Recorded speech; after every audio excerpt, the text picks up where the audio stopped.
नमस्कार, future express में आप सभी का स्वागत है। मैं हूं सुमित और भारतीय बाजार में लोअर लेवल से रिकवरी के बाद 17,650 ये मौजूदा स्तर देखने को मिला है। मोरलेस फ्लैट टू नेगेटिव साइड पर निफ्टी जो है वो कामकाज करता हुआ आपको दिखाई पड़ेगा।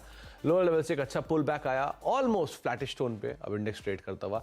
वैसे भी आज एक दायरे के अंदर इंडेक्स ट्रेड कर रहा है और सेंसेक्स भी रिकवरी आई वहां पर भी, लेकिन निफ्टी बैंक अभी भी डे लो के आसपास ट्रेड करता हुआ। निफ्टी बैंक में कोई खास रिकवरी नहीं है, 128 129 अंक नीचे सो फार ट्रेड करते हुए। मिड कैप स्मॉल कैप में यानी कि ब्रॉडर मार्केट्स के अंदर जो खरीदारी है वो बनी हुई है। 37 अंक ऊपर फ्लैट टू पॉजिटिव साइड में मिड कैप इंडेक्स और स्मॉल कैप इंडेक्स भी मोरलेस फ्लैटिश साइड पे ही 1/4% की बढ़त के साथ ट्रेड करता हुआ।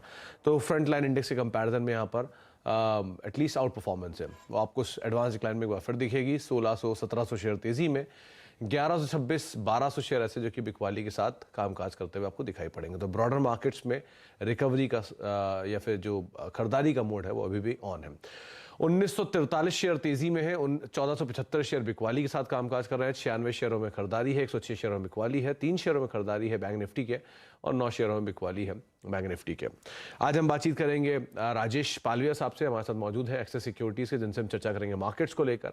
उनकी इंडिविजुअल कॉल से बातचीत करेंगे, लेकिन राजेश जी से बातचीत करने से पहले कुछ ऑप्शंस के नंबर या किस तरह की स्क्रीनिंग है वो आपकी स्क्रीन पर आते हुए दिखाई पड़ेगी। 17,650 जहां पर इंडेक्स अभी ट्रेड कर रहा है वहां पर मेजर कॉल राइटर्स हैं। 17,700, 800, 18,000 इन जोन्स के अंदर मेजर ओ एडिशन है और 17,600, 17,500, 17,400 इन जोन्स के अंदर आपको पुट राइटिंग सबसे ज्यादा दिखाई पड़ेगी। तो ये वो ऑप्शंस की चेन जो कि नियर साइड की है। तो 17,650 या 600 एक सपोर्ट, नियर टर्म में 17,500 सपोर्ट और ऊपर 17,800 जहां पर रेजिस्टेंस बाजार फेस करता है। निफ्टी बैंक आपकी स्क्रीन पर आएगा कि वहां पर आउट परफॉर्मेंस पिछले 2 दिन से ज्यादा थी। आज थोड़ा सा भले अंडर परफॉर्म कर रहा है, लेकिन 42,100, 42,300 और 42,500 इन जोन्स पे आपको दिखाई पड़ेगा कॉल राइटर्स और नीचे 41,800, 41,500 और 42,000 के जोन्स के अंदर आपको मेजरली पुट राइटिंग होते हुए दिखाई पड़ेगी। तो 42,000 एक नियर टर्म सपोर्ट मार्केट्स में मान के आप चल सकते हैं। हीट मैप की सिचुएशन के हिसाब से, क्योंकि ब्रॉडर मार्केट्स में आज खरीदारी है, तो जो रेशियोज हैं वो भी 50-50 या 60-40 की साइड पे आप मान के चल सकते हैं, क्योंकि अलग अलग सेगमेंट सब सेगमेंट में खरीदारी है। आज बढ़िया बाइंग है मेटल में, जिसमें जीएसपीएल, टीवीएस मोटर ऑटो से, फार्मा से लगातार बाइंग है। तो डीवीस और डिक्सन और इंडिया मार्ट कुछ ऐसे नाम जो कि लॉन्ग पे है। और विंडो फार्मा शॉर्ट कवरिंग यहाँ पर देखने को मिल रही है। डालमिया भारत, श्रीराम फाइनेंस, एचपीसीएल और बलरामपुर चीनी कुछ और ऐसे नाम जहाँ पे शॉर्ट कवरिंग है। फ्रेश अनवाइंडिंग कहाँ हो रही है या फिर शॉर्टिंग कहाँ पर होते हुए दिखाई पड़ रही है, उसके लिहाज से देखेंगे तो आईसीआईसीआई लोम्बार्ड नंबर्स के बाद थोड़ी सी कमजोरी वहां देखने को मिली। एलएनटी इन्फोटेक माइंट्री यानी कि आईटी में प्रेशर लगातार प्रिवेल कर रहा है, तो आज नए शॉर्ट बिल्डअप हो रहे हैं। एलएनटी इन्फोटेक माइंट्री, एचसीएल, इन्फोसिस नई प्रेशर है। इंटेलेक्ट डिजाइन में अनवाइंडिंग है, कुफोर्ज में अनवाइंडिंग है। टाटा कॉम नंबर से पहले अनवाइंडिंग की चपेट में भी कामकाज करता हुआ दिखाई पड़ रहा है। इन आंकड़ों के साथ राजेश जी नमस्कार, स्वागत है कार्यक्रम में। सबसे पहले तो मार्केट्स पे आपका व्यू, क्योंकि बाजार इंडेक्स वाइज 17,800 पे थका, लेकिन 17,600, 17,500 पे सपोर्ट भी ले रहा है। क्या करना चाहिए अभी? Good afternoon Sumit ji. तो देखिए, बिल्कुल मार्केट का ओवरऑल टेक्सचर देखें तो बुलिश है। थोड़ा इंडेक्स में जो डेंट देखने को मिला हमने पिछले 2-3 सेशन में, जो एक सप्लाई बना है वो मेजरली आईटी ड्रिवन था। आईटी स्टॉक्स के अर्निंग्स में डिसअपॉइंटमेंट था, उसके चलते एक हिट निफ्टी में देखने को मिला है। तो हमें लगता है कि यहाँ पे अगर ये जो डिप मिल रही है टुवर्ड्स 17,600, ये एक अपॉर्चुनिटी होगी बाय करने की, क्योंकि जब तक अगर हम 17,500, 550 के ऊपर सस्टेन करेंगे तो ये बाय एंड डिप्स का ही टेक्सचर है अभी निफ्टी पे। जरूर हायर साइड पे 17,700, 800 की स्ट्राइक पे आज कॉल राइटिंग देखने को मिली, तो ये वीकली एक्सपायरी के लिए हमें लगता है थोड़ा टफ रहेगा 17,800 के लेवल को अभी यहाँ पे क्रॉस करने के लिए। तो एक रेंज बाउंड दायरा हमें लगता है देखने को मिलेगा, लेकिन टिप्स में टुवर्ड्स 17,600 के नजदीक जितना मिलता है वहां पे बाय करें। स्टॉप लॉस रखे 17,580 के आसपास के, और अपसाइड में हमें लगता है सूनर और लेटर वापस ये मोमेंटम 17,750, 17,800 की तरफ बढ़ेगा। तो हमारा व्यू यहाँ पे बाय करने का ही है। डिप्स में हम बाय करने की सलाह देंगे निफ्टी पे। तो निफ्टी में हर गिरावट में खरीदारी करेंगे और सूनर और लेटर बाजार वापस रफ्तार जो है वो शायद पकड़ता हुआ दिखाई पड़ेगा। तो राजेश जी, निफ्टी बैंक एक तरफा सपोर्ट दे रहा था, जहां आईटी से प्रेशर था, लेकिन हैवी वेट्स में रिलायंस और निफ्टी बैंक दोनों ही सपोर्ट दे रहे थे मार्केट्स को। अब क्या करें यहां पर? देखिए, अगर ओवरऑल दोनों ही इंडाइसेस को मैं कंपेयर करूं तो निफ्टी वन नॉच बेटर है जरूर। पिछले 2 ट्रेडिंग सेशन में एक थोड़ा हायर साइड पे एक सप्लाई यहाँ पे बनते हुए दिखा, लेकिन इसके स्ट्रक्चर देखें तो 42,000 के ऊपर कंफर्टेबली अभी भी ट्रेड करते हुए दिख रहा है। तो हमें लगता है 42,000, 41,900 ये दोनों लेवल काफी इंपॉर्टेंट है बैंक निफ्टी के लिए। अगर ये दोनों लेवल इंटैक्ट रहते हैं तो बैंक निफ्टी में हाई पॉसिबिलिटी है कि वापस एक अप ट्रेंड यहाँ पे कंटिन्यू होते हुए दिखेगा, और 42,500 ये एक इमीडिएट रेजिस्टेंस है, इसको क्रॉस करने के बाद बैंक निफ्टी में 42,800 तक के लक्ष्य भी बनते हुए दिखेंगे। तो आज जो एक माइनर डिप मिली है, ये एक अपॉर्चुनिटी है। हम यहाँ पे सजेस्ट करेंगे 42,100 के आसपास बैंक निफ्टी में लॉन्ग पोजीशन बनाई जा सकती है। 41,900 के आसपास का स्टॉप लॉस रखेंगे। पहला टारगेट 42,500, और उसके ऊपर क्रॉस होता है तो 42,800 के लक्ष्य पे आते हुए दिखेंगे। 41,900 स्टॉप, लॉन्ग साइड पे आप बैंक निफ्टी रखेंगे। 42,800 तक की चाल मीडियम टू लॉन्ग टर्म में, फिर अगर मोमेंटम गैदर करता है तो शायद बनते हुए दिखाई पड़ेगा, लेकिन 41,900 एक नियर टर्म स्टॉप लॉस आप मेंटेन कर सकते हैं। Rajesh ji, individually stock specific कहां पर लॉन्ग, कहां पर शॉर्ट? तो सुमित जी, पहला स्टॉक जो फोकस में है वो है टायर स्पेस से, और उसमें अपोलो टायर पे हमारा फोकस है। स्टॉक में काफी अच्छे ब्रेकआउट देखने को मिले। अगर वीकली सेटअप पे भी देखें तो पिछले 4-5 वीक से देखें तो स्टॉक में एक सस्टेन बाइंग देखने को मिली, और जिस तरीके के लॉन्ग बिल्टअप यहाँ बने हैं पिछले 2-3 सेशन में देखें तो हमें लगता है ये स्टॉक का एक अच्छे मोमेंटम की तरफ बढ़ते हुए दिख रहा है। 345 348 के इमीडिएट ट्रेडिंग टारगेट हम यहाँ पे एक्सपेक्ट कर रहे हैं। स्टॉप लॉस जो होगा करीब 328 के आसपास रखना होगा। तो अपोलो टायर होगा पहला स्टॉक। जो दूसरा स्टॉक यहाँ पे हमें अट्रैक्टिव लग रहा है वो है पीआई इंडस्ट्री। ये स्टॉक में देखें तो एक रेंज का ब्रेकआउट देखने को मिला, और अब ये जो मूव बने हैं स्टॉक ऑलमोस्ट अब अपने 50 डे मूविंग एवरेज के ऊपर सस्टेन कर रहा है, 200 डे मूविंग एवरेज को निगोशिएट कर रहा है। कल के सेशन में भी एक अच्छा लॉन्ग बिल्डअप था, फॉलो बाइंग एक्शन बनी है। यहाँ पे हम जो ट्रेडिंग पॉइंट ऑफ व्यू से टारगेट एक्सपेक्ट कर रहे हैं वो आना चाहिए करीब 3250 3260 की तरफ। स्टॉप लॉस यहाँ पे रखना होगा करीब 3140 के आसपास। तीसरा स्टॉक जो हमें लगता है अट्रैक्टिव यहाँ पे बाय किया जा सकता है वो है सन फार्मा का। फार्मा स्पेस में हमें लगता है कि मोमेंटम कंटिन्यू रहेगा, और सन फार्मा यहाँ पे हमारे फोकस में है। हमें लगता है सन फार्मा में जिस तरीके के मोमेंटम बने हैं और 1,000 रुपीज के ऊपर अब ये स्टॉक सस्टेन कर रहा है, तो हमें लगता है यहाँ पे नेक्स्ट टारगेट जो बन सकता है वो करीब 1,035 1,045 की तरफ आते हुए दिख सकता है। स्टॉप लॉस होगा करीब 990 के आसपास।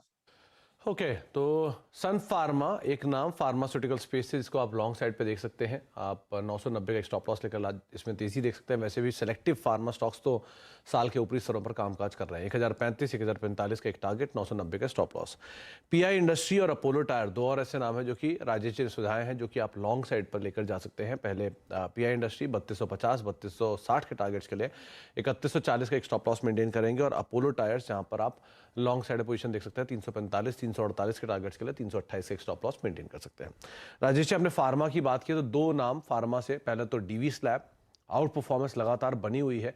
एक तरफा बिकवाली आई थी और अब एक तरफा पुल बैक है, और दूसरा डॉक्टर रेड्डी साल के ऊपरी स्तरों पर यह भी ऑलरेडी कामकाज कर रहा है। क्या करें इन दोनों में? तो डिवी स्लैब में तो काफी बड़े अंडर परफॉर्मेंस के बाद अब ये थर्ड फोर्थ कंसेक्यूटिव वीक है जहाँ पे एक अच्छा बाइंग इंटरेस्ट यहाँ पे कैरी होते हुए दिख रहा है, और स्टॉक में जो रिकवरी बनी है काफी कमांडेबल है। और हमें लगता है कि ये जो रिकवरी बनी, अगर ये स्टॉक अब 3400 के लेवल को सरपास करने में कामयाब होता है तो इसका नेक्स्ट लेवल शॉर्ट टर्म में हमें लगता है 3650 की तरफ भी आते हुए दिख सकता है। तो जिनके पास पोजीशन है बने रह सकते हैं। स्टॉक में एक स्ट्रेंथ यहाँ पे बिल्कुल बनी है। शॉर्ट कवरिंग के बाद यहाँ पे लॉन्ग बिल्टअप के ट्रेड भी बनते हुए दिख रहे हैं। करंट लेवल से स्टॉप लॉस जो रखना होगा करीब 3285 के आसपास स्टॉप लॉस रखे, पोजीशन होल्ड रखे। 3400 पहला लक्ष्य, अगर वो क्रॉस होता है तो 3650 तक की तेजी भी एक्सटेंड होते हुए दिखेगी। तो ये फार्मा एक ऐसा सेक्टर है जहाँ पे लोअर साइड से एक अच्छी रिकवरी बनी है, और अक्रॉस द बोर्ड पूरे फार्मा स्पेस में एक बाइंग का रुझान देखने को मिला है। तो हो सकता है ये सेक्टर यहाँ से कंटिन्यूटी रखे फर्दर, और यहाँ पे हमें लगता है कि तेजी एक्सटेंड होते हुए दिख सकती है। डॉक्टर रेड्डी में भी एक पॉजिटिव सेटअप बनते हुए दिख रहा है। ऑलमोस्ट अगर हम देखें तो जिस तरीके के यहाँ पे सेटअप बने वीकली चार्ट पे, अब ये स्टॉक अपने जनवरी 2022 के हाई को अब यहाँ पे पेनिट्रेट करते हुए दिख रहा है।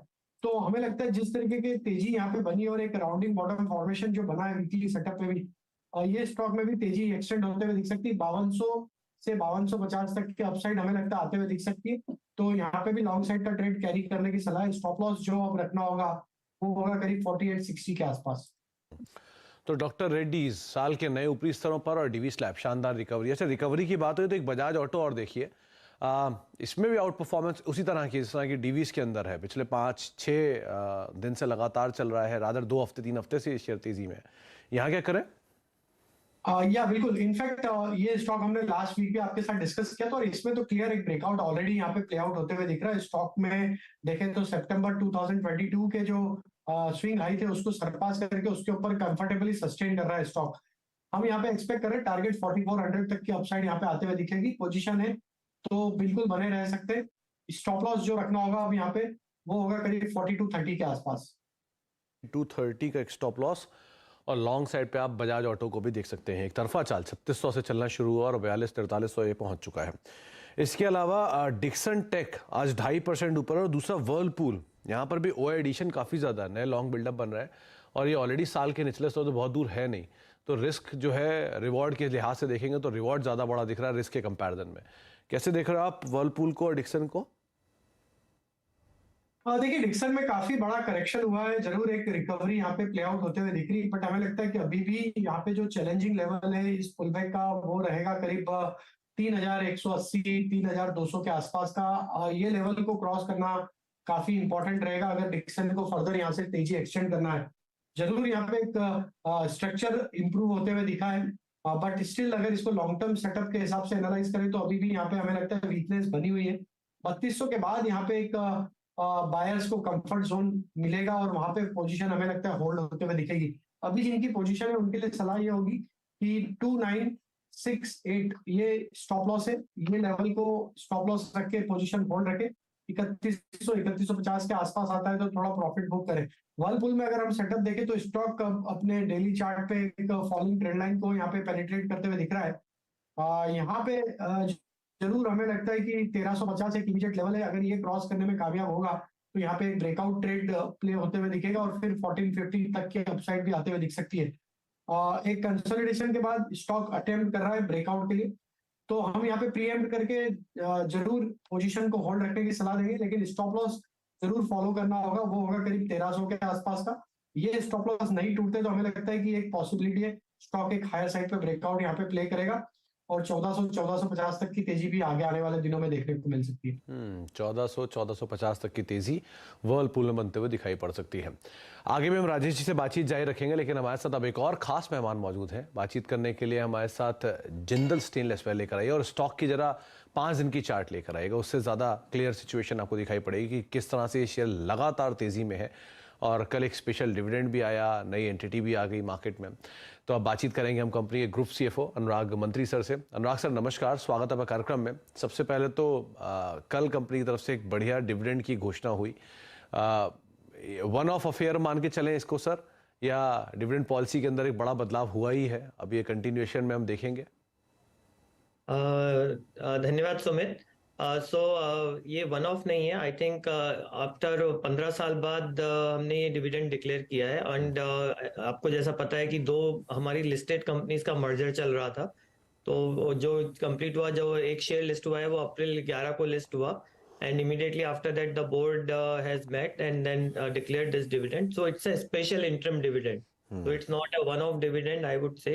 And board will always surely evaluate जब पूरे साल के नंबर आएंगे, the final dividend also board will evaluate when this full financial year number will come in May. And ये हमने जो फोकस पॉलिसी बोर्ड ने एक अप्रूव करी थी, आपको ध्यान होगा लास्ट ईयर, जिसमें हमने कहा था कि up to 20% of the PAT in a gradual manner हम डिविडेंड कंपनी कंसीडर करेगी to reward the share holder. So ये शेयर होल्डर जो शेयर होल्डर्स हैं उनके के लिए बहुत बड़ा उनको ध्यान में रखते हुए एक फोकस डिविडेंड पॉलिसी हमने बनाई थी। सो इसकी शुरुआत है ये, आई वुड से कि it's a start of our dividend journey.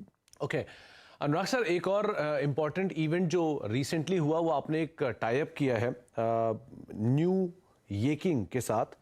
ये टाई अप के बारे में कुछ डिटेल शेयर करें, किस तरह का इसका इम्प्लीकेशन रहेगा, बैकवर्ड इंटीग्रेशन के लिए कंपनी के लिए काम होगा, कैसे इसको हम समझें? ये एक बहुत बड़ा स्टेप है, क्योंकि आपने देखा होगा निकल के जो लार्ज स्टेनलेस स्टील का लार्ज रॉ मटेरियल निकल जो इंडिया में बिल्कुल अवेलेबल नहीं है, और निकल आजकल ग्रोइंगली ईवी बैटरीज में भी यूज हो रहा है, तो निकल के रिसोर्सेज इंडिया में नहीं है। ये पहला स्टेप है जब किसी इंडियन कंपनी ने जाके निकल रिजर्व्स को, स्ट्रेटेजिक निकल रिजर्व्स पे के साथ कंट्रोल किया है। तो उसके कारण क्या होगा, हमारा जो एक रॉ मटेरियल जो निकल से आता है उसका हमारा एक तरह से हमारा रॉ मटेरियल सिक्योरिटी एस्टेब्लिश करता है। तो उसके कारण जो हमारी margin stability, because from this project जो अर्निंग आएगी वो हमारे को मार्जिन स्टेबिलिटी फर्दर लाएगी, बिकॉज निकल एक one of the key raw material input है फॉर स्टेनलेस स्टील। सो दो स्ट्रेटेजिक थिंग है, एक तो निकल के लिए हम कंट्रोल का, निकल के साथ हम जो इंडिया में अवेलेबल नहीं है उसको हमने first time we have got out of India, and Indonesia has a large nickel resources, तो वहां पे हमने एक जेवी किया है। सेकंड, इस जेवी में रिस्क नहीं है ज्यादा ऑपरेशनल, बिकॉज हम ऑपरेशनल कंट्रोल नहीं करेंगे, हमारा 49% स्टेक है। Typically the risk happens actually जब आप उस पर्टिकुलर कंट्री में जाके माइनिंग एंड अदर स्टेप में जाते हैं, वो इसमें रिस्क नहीं है। द पे बैक इसका बहुत फास्ट है, बिकॉज जैसे ही ऑपरेशन स्टार्ट होगा 2 से 3 साल में इसका पे बैक हो जाएगा। तो ये उस तरह से, और निकल ओवरऑल हमारी कंपनी की जो प्रॉफिटेबिलिटी है, एबिटा मार्जिन, उसमें फर्दर स्टेबिलिटी लाएगा फ्रॉम दिस अर्निंग।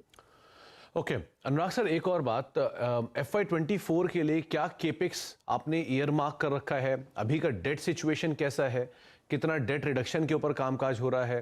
क्या जो डेट रिडक्शन ही एक फोकस्ड एरिया रहने वाला है, या डेट रिडक्शन को छोड़ के बाकी केपिक्स करेंगे आप? देखिए, डेट अगर मैं देखूं तो आपको, अगर जस्ट मैं याद कराना चाहूंगा कि डेट एक हमारा जो रेशियोज हैं, steel and stainless steel are generally, ये मेटल इंडस्ट्री बहुत कैपिटल इंटेंसिव इंडस्ट्री होती है, लेकिन इसके बावजूद भी जब हम हमने जस्ट एक्सपांशन भी, मैं आपको एक अच्छा न्यूज और बताता हूँ, जो हमने एक्सपांशन जो 1 मिलियन टन कैपेसिटी का हम करने वाले थे वो अभी कंप्लीट कर लिया with in time and the cost, तो उसमें कोई टाइम ऑन कॉस्ट ओवररन नहीं था जैसा हमने बोला था। तो now with this we have a close to 3 million ton capacity at the JSL level, which is, and this brings us to, ये हमको टॉप 5 जो वर्ल्ड की स्टेनलेस स्टील कंपनीज है उसकी रैंकिंग में लाके खड़ा कर देता है। तो एक बहुत बड़ा मेजर स्टेप है इंडियन कंपनी के लिए भी, इंडियन स्टेनलेस स्टील इंडस्ट्री के लिए भी, कि ओवरऑल की एक इंडियन कंपनी जाके टॉप 5 वर्ल्ड की कंपनीज में शामिल हो गई है। और जो आप बोल रहे हैं कि अगर इसमें जो डेट का लेवल था, डेट इक्विटी की अगर मैं बात करूं तो हमारा debt equity was less than 0.5, and हम जो one of the best in metal, Indian metal industry है, जबकि हम ये कैपेक्स जब जिसमें हम during we were still into the capex phase, तो उस time such a maintaining such a ratio is a very prudent financial management, and हम आगे भी चल के ये रेशियो बहुत अच्छे स्ट्रांगली मैनेज करेंगे ताकि शेयर होल्डर के लिए बहुत स्ट्रांग बैलेंस शीट रहे। And overall, the expectation is that debt equity and debt EBITDA, हम 0.75 and 1 के नीचे debt equity 0.75, debt EBITDA of around 1, we will continue to maintain that our ratios. Okay. So overall मैं जो 2800 करोड़ का date था, अगर आपको ध्यान होगा दिसंबर के जो हमने डिक्लेयर किया था, FY24 में क्योंकि अराउंड 2500 करोड़ का कैपेक्स एक्सपेक्टेड है, बिकॉज इसमें हमने एक जो JUSL करके एक हॉट स्ट्रिप मिल थी वो हम खरीद रहे हैं, वो जो एक्विजिशन है वो उसका पैसा जाएगा, जो हमने निकल असेट लिया उसका पैसा जाएगा, थोड़ा सा राठी हमने एक सुपर स्टील करके एक जो लॉन्ग प्रोडक्ट में हमने एंट्री की थी जिससे हमारी प्रोडक्ट रेंज और बढ़ जाएगी, उसमें भी थोड़ा सा कमीशनिंग के एक्सपेंसेस होंगे, तो वो सब मिला के अराउंड 2500 करोड़ के कैपेक्स है, लेकिन लार्जली हम इंटरनल अप्रूवल से करेंगे। In between we are saying कि दैट डेट कुड इंक्रीज और इंटरमीडिएट पीरियड 500 से 700 करोड़ ड्यूरिंग द FY24, लेकिन रेशियोज इंटैक्ट रहेंगे because earnings and equity is increasing, so overall we are not expecting too much of deterioration in any of our ratios. Okay, चलिए बहुत बहुत शुक्रिया अनुराग sir हमारे साथ मौजूद रहने के लिए। थोड़ा समय का अभाव था वरना आपसे और बात करते हैं, लेकिन बहुत बहुत शुक्रिया अपना समय में देने के लिए, हमसे चर्चा करने के लिए, विस्तार को लेकर शुभकामनाएं आने वाले साल के लिए कि बढ़िया नंबर्स आप पोस्ट करते हुए दिखाई पड़े। बहुत बहुत शुक्रिया सर अपना समय में देने के लिए। मार्केट्स में लोअर लेवल से रिकवरी है, निफ्टी बिल्कुल फ्लैट है और मिड कैप में हरे निशान में कामकाज हो रहा है, 1700 के आसपास एडवांसेस हैं। एक ब्रेक का वक्त है, ब्रेक के बाद लौटेंगे, बातचीत करेंगे। हमारे साथ राजेश सर मौजूद हैं, उनसे हम चर्चा करेंगे एक सस्ते ऑप्शन को लेकर भी, छोटे से ब्रेक के उस पर।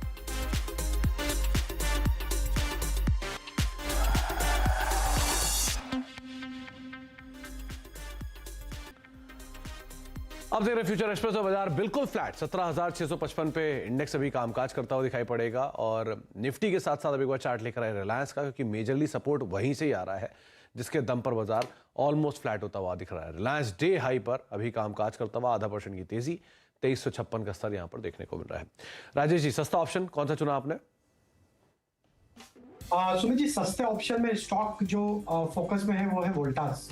स्टॉक में करेक्शन के बाद देखें तो पिछले 3 वीक से एक रेंज बाउंड बिहेवियर था, लेकिन करंट वीक में एक अच्छा ब्रेकआउट यहाँ पे बनते हुए दिखा। आज के सेशन में भी देखें तो करीब 3.5% के आसपास के ओपन इंटरेस्ट लॉन्ग बिल्टअप यहाँ पे होते हुए दिखा है। और अगर हम देखें तो कॉल राइटर्स ने भी अपनी पोजीशन लोअर स्ट्राइक्स पे कवर करी है। ये स्टॉक हमें लगता है कि काफी अच्छा मूव कंटिन्यू करते हुए दिख सकते हैं। तो 850 की स्ट्राइक का call option at the money का हम यहाँ पे बाय करने की सलाह देंगे, जो कि करीब 14.5-15 के आसपास ट्रेड कर रहा है।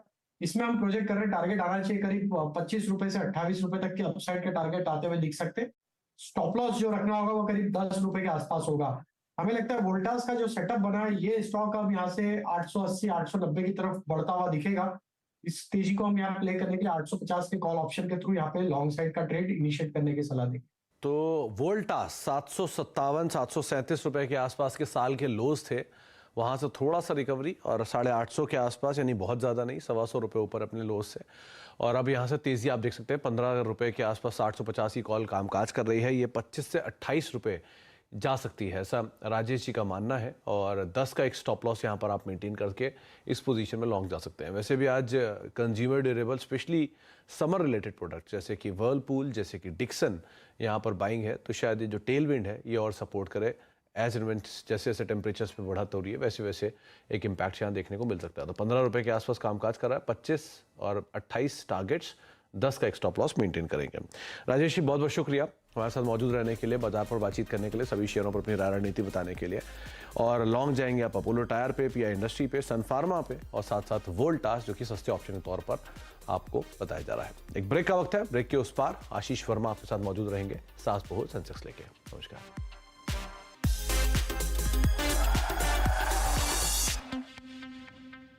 Mongia Steel presents